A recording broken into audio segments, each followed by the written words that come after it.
everybody. Welcome back to the 4th episode of Real Life with Ty. Thank you so much for tuning in. If you're new here, welcome. And for my people who have been supporting me from day one, welcome back. So this week, what I did for self-care is that I'm actually taking a mini trip to Orlando for a few days just to declutter, de-stress, and to, allow myself to take that step back because I have been going to work and going to school and doing my internship and also working on this podcast. So it has been quite a bit. Now we're going to go ahead and move forward to the spotlight. We are still keeping up with Black History Month and gearing the spotlights toward African Americans. Now, I want to give the spotlight to Antoinette Toni Harris. She is the second woman ever in college football to receive a football scholarship. She is a safety for East Los Angeles College and received a scholarship offer to play football for Bethany College. Her story was also shared on Toyota's RAV4 commercial during the Super Bowl. Harris has often expressed how she is underestimated because she is a girl, but she doesn't let that hold her back.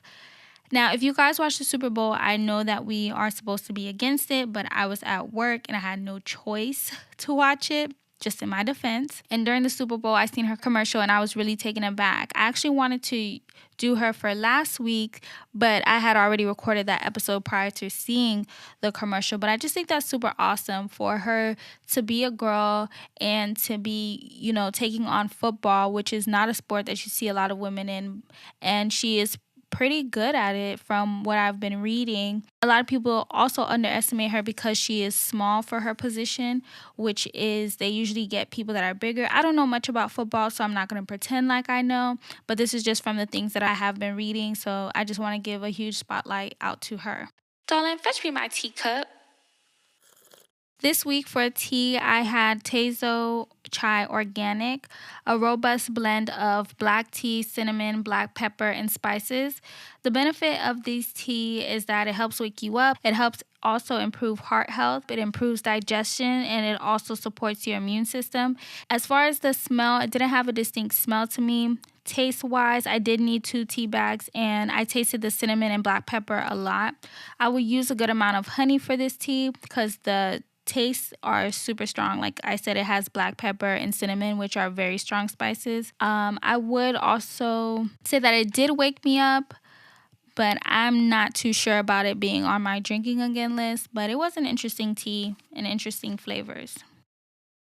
This episode is going to be a little different because we have our very first interview. I am super excited to share this with you guys. We are interviewing Luke Gibbs, the general manager of Taxology, and he is going to answer some of our tax questions. Luke is the general manager of Taxology, which opened in 2015.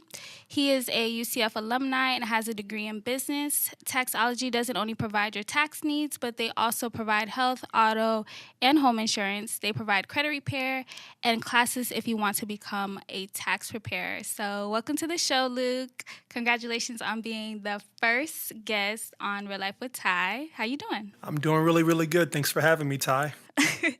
That's good to hear. How was college life back then? College life was crazy. Learned a lot, went through a lot of different experiences, and I think college really helps you become who you're going to be in life. That's funny that you say that because I actually said that in my first episode when I was talking about not bashing college students. So it's good to hear from somebody else that they feel the same way. We're going to go ahead and get started with the tax questions. So first, what are some questions we should ask the person preparing our taxes prior to getting it done? That's a very good question because most people come in the office and they don't ask anything. I think very most importantly, what's on your tax return, what documentation that you need to bring, and what are they charging you? A lot of times you go into a place and you come in, leaving the same thing knowing what you knew when you went in. So those are things that are important. And how would you be able to know if you're getting a fair rate for your taxes? So basically, with any company, if you're going to an actual legitimate company, you should have a set price per form. So it should all be based on the forms that you actually have on your actual tax file. Okay, so for the people out there who've never filed their taxes before, what are the documentation they need? Basic. When you come to a tax preparer, you should automatically have your ID, verify who you are, any sorts of incomes, whether they're W-2s, 1099s, retirement, and if you're going to get direct deposit, have your banking information. Okay, what if the place that you worked out prior to has closed? What documentation would you get from them if they weren't to be able to provide you with a W 2? Well, that's a very good question. The first and foremost, always try to get it directly from the source. So, if they're still around, try to reach out to the Resources Department. If not, last case scenario, some tax office actually pull transcripts directly from the IRS website, which we can, and we can actually grab that information for you if need be. Okay. I know that there is some new tax laws out there due to our president at this time. And for someone like myself, I don't quite understand the new tax laws. So what are they and how do they affect us? Okay, well, for the average person who doesn't have a home or have a business or have dependents, there's really not too much that changed. Only thing that really changed is that standard deduction went up as far as making more of your money tax free. For people who do have dependent and children, CTC went up, child tax credit, that's up to $2,000. EIC goes up a little bit every year according to inflation. And that's about it for anybody with an actual dependent. Okay, so it doesn't really affect the average person, like who goes to school or goes to, just going to work. Like, not, it's more so for the people who have children or like a home. Is that what you're saying? I just Well, wanna yeah. make sure. Well, if you did have a home, you might not be too happy because basically what happened is for people who are up north who pay state, local taxes, they have what's called SALT limitations, which they actually have a limitation on how much you can actually claim on state and local taxes. But for most people who actually have the home and everything like that, the same benefits apply going forward. So I was once a victim of tax fraud, and I actually had came to you that year, and you helped me with it, and you have been my tax preparer ever since. Um, Moving forward with identity theft going so high at this time, what are some things that we can do to ensure like it doesn't happen to you? Well, if you think you may or may not be a victim of identity theft, what you can always do is go to the IRS website and request an identity protection pin. Basically, you can request this, and what would actually happen every year prior to filing, they'll actually issue you out a pin. It's kind of like a lock or a key on your tax return. So as long as whoever's trying to steal your identity doesn't have that, they're not going to be able to file your taxes for you. Okay, and even if you weren't a victim of it, you can always request to have that pin? That is open to anybody. So if you feel that it might be a possibility, then you can simply go ahead and request one from the IRS and they'll issue one out in the via mail. Now, very important, you got to make sure you don't change your address because they're going to send it out to the last address on file. What is the biggest mistake you see young people doing when it comes to filing their taxes? Well, I really don't see too many mistakes on the actual person themselves as far as not asking enough questions and being informed. Nowadays, the actual tax preparers out there, if they don't have the adequate training and the right resources, they may be leaving money that you're entitled to off the table, or they may be giving you credits that you're not necessarily entitled to. And that all those things fall right back on the taxpayer. So you want to be very informative of what's on your tax return and what's going on so you know what you're going to be held accountable for. For those who don't fully understand, can you explain what filing independent and filing dependent mean? Okay, so it's kind of two ways here. If you're filing independent, that means nobody is claiming you on their taxes as a dependent, and you're responsible for your own support. Now, it kind of gets tricky with people who are in college because, they're still getting support from home. And if you're between the ages of 19 and 23, and your family or your parents are supporting you, they can qualify for a very important credit called EIC. So those are some of the things you want to watch out for because if you file independent where you shouldn't have, you could cost your parents money who are helping support you. Okay. I'm just going to follow up with that. So if I'm working, but I still live at home with my parents and they file me as a dependent, will I be able to file separately and still receive a return? Yes, you can. So let's say, for example, you make less than $4,050. According to the IRS, you are still considered a dependent if you are still living with your parents. So you are able to go ahead and file as a dependent, and you'll normally receive back what they took from you in taxes. And in the same token for that same tax year, your parents would be able to claim you for the purposes of EIC. So you're both able to file a tax refund that year. For once and for all, I know everybody goes crazy over this credit. So how does the education credit work? Okay. So, according to the IRS, in order for you to qualify for the education credit, There's a couple of criteria you have to meet. Number one, you have to be at least part-time in school.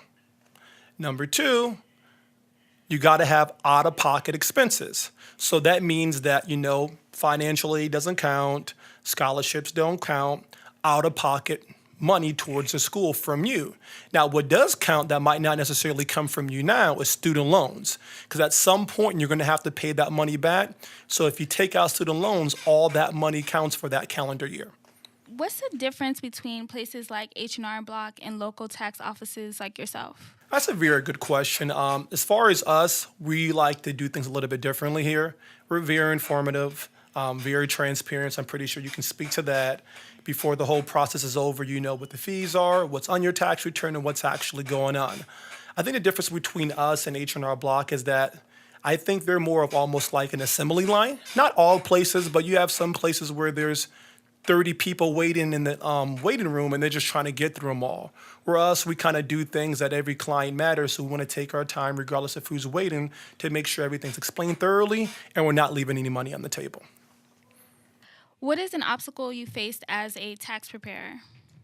I face a lot of obstacles, to be honest. I face them every day. I think the biggest thing right now is that with tax, the industry as a whole, it's not the most reputable industry out there, so you kind of have to fight that monster there alone. But you do that by letting clients know that you're very educated, you know what's going on, you want the best for them. And regardless if they're going to get money back or not, or you're just giving them information, you show them that you actually care about their overall situation. Yeah, and I can attest to that because you have actually been my tax person for how many years now? Oh, whoa, like six, 7 years? I feel like since I was 19 or probably prior to that, it's been a little minute. So I can definitely attest to that. I know that you also provide tax classes. What are some things you teach? Well, the biggest thing is I want all of my reps to understand what's going on. So just a common breakdown of a 1040. The 1040 is an actual outline of your taxes.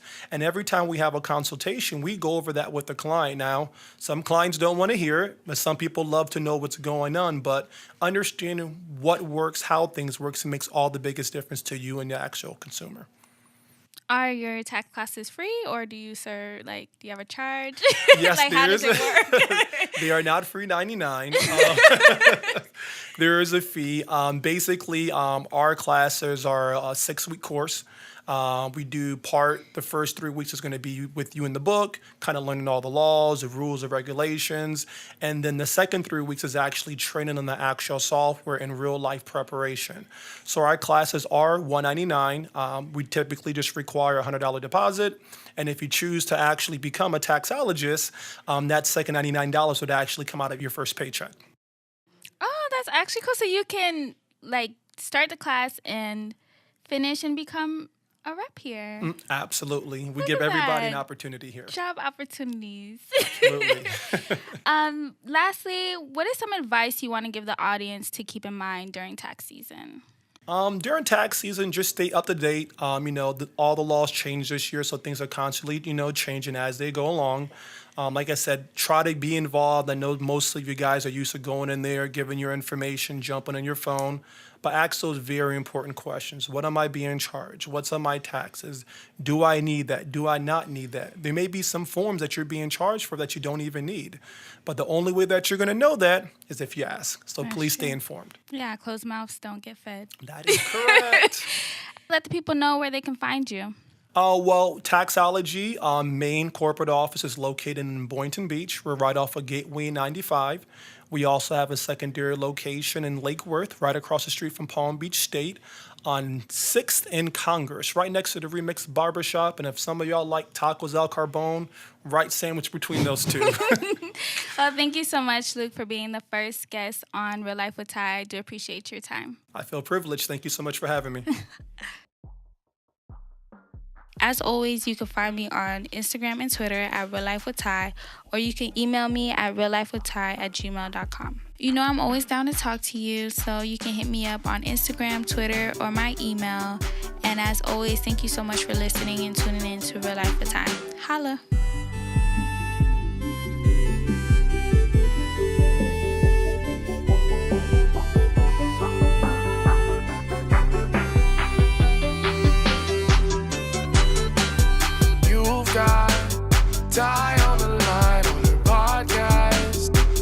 what's on her mind. And for you now, you are listening to